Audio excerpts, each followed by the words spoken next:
Good morning. I guess I want to share something very intimate. I am a 52-year-old who just experienced a life changing event. You'll never guess, but about a month ago, I had to make a life changing decision. Um, it all started out with going to a physical. The doctor, she was awesome. She listened to me, and I told her I was experiencing like numbness in my right arm, and she took tests. The first test I took was an EKG, and it came back with some abnormalities. So she scheduled me to go see a cardiologist. Stop right there. Cardiologist visit. In that visit, I had to do a stress test. If you don't know what a stress test is, you get hooked up to all this monitoring, and then they put a blood pressure cuff on your arm and get on a treadmill. They start you out walking slowly, you know, it feels pretty good. Walk, walk, walk. But eventually she's going to make it go faster, and you have to go to a faster walking pace and then a jog. Once that nurse turned it up, I felt like I just got sweaty, flashes. It felt like my heart was pounding, and I felt like I was about to pass out. She immediately told me that, she tried to unplug me, and she grabbed me because she didn't want me to fall and hurt myself, and she sat me down into a recliner. And then there was another nurse to come in to help her, and they was trying to get everything back to a regular level. Gave me something to drink, and even gave me a cracker or something. So they got me on everything under control, and they ended up going to talk to the doctor. And I said, I need to talk to the doctor. They said, no, we're going to talk to the doctor.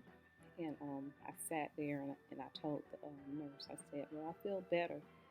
And she said, well, if you feel better, you can go sit in the waiting area. Sat there for, a good 10 minutes, and here comes two nurses and the doctor. And the doctor asked me a couple of questions, and one of them was, did you feel dizzy or feel like you want to pass out? And I said, yes. He said, well, you actually, didn't you have a good stress test, so we need you to go and have a heart cath done, and we want to see if it's possible that you need a stent. Um, and at the same time, he said, if anything happens, I need you to call 911. So I knew immediately that this was something very serious. So the day of the heart cath, I was very nervous because they told me to pack a bag.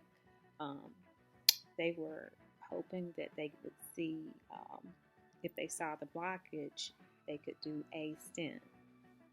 However, if it was anything more serious, then they would pause and talk to me, um, to see if I wanted to pursue having surgery. So it was very cold in that room, and they were very patient with me, and they explained everything they were doing. And once they got in, it kind of got kind of quiet, and then they stopped. So he said, you have four blockages. And my eyes, got super big because I could not understand what he was saying. Um, it basically was saying that stents were out of the question, so the next step would be surgery. They rolled me back into the room. It's kind of like a holding room before you get admitted into the hospital, and they talked to a surgeon that same day. Dr. Courier. She was very good, patient, and explained everything and the options, which were, if I didn't have it done, I could possibly have a heart attack, and it could happen at any time. So the option would be to have the surgery, and she was available the next day. So surgery. which is called a bypass. Because I had four blockages, they actually call it a quadruple bypass. And she really explained that they would take a vein from my leg and use it to make new highways, different ways that the blood could flow, and then I would have a better circulation, and it would help me to have eliminate the problem. Um, it the surgery did last it was over 4 hours. Um, my recovery or coming out of it took a while for me to come out of the anesthesia, um, which is kind of scary. But once I did go to the room, um, the nurses, they were very good with making me comfortable. They came in to check, and they would do their tests, blood tests. It just felt like, because my veins were so small, it just felt like I was like, ugh, I hated that part because they kept having problems finding um, my veins. And that was very uncomfortable. I'm not going to tell anybody. Um, they continued to give me medicine, and some of it had side effects. Made you kind of feel like you were bloated, but all of it was to make you feel comfortable. Um, and the goal was you had to breathe through a little tube to help you keep it from getting fluid build up and colds in your chest. You had to cough, you had to walk, and that was part of your physical therapy.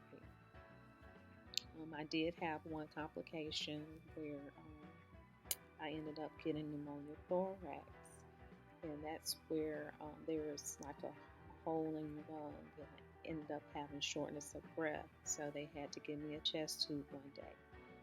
It was in there for about 3 days, and then that helped to alleviate the fluid that was building up in my lungs. So most people don't have that issue. That was just one complication that I did have. Once that was resolved, I was able to go to a regular room. I would say that the nurses, they were like champions. They helped you get up. There was even the physical therapist to come, and he there was a team of good people to help you get moving. You don't want to lay in the bed. You've got to get moving, because that's the way of recovering from this type of surgery. And it was very painful on some occasions of walking, but I knew that it was very important for my body to get back, and for me to get out of the hospital. You had to move and keep that circulation going. I also made sure that I washed I wanted to do it myself. That daily routine, washing my face and brushing my teeth as soon as I could get my strength up. That's one thing that I would advise to do. Get back to your regular activities so that you can feel better. Okay, I wanted to kind of explain the tool that I was speaking about earlier, the incentive spirometer. It's a tool where you blow into, and each time you blow, it will show how strong you're blowing or you're exhaling, and it's to help keep your lungs clear. It's very tedious, and it's something that you kind of make yourself use. They try to tell you to use it while you're looking at television. If the commercials come on, use it then. But they want you to do it at least 10 times per hour. Um, it's very good to use. And if you have a pillow, if they give you a hard pillow, you can hold that close to your chest, and then try to use your diaphragm to get the best results. You got to be careful with putting pressure or weight on your arms, because you want to protect your sternal area.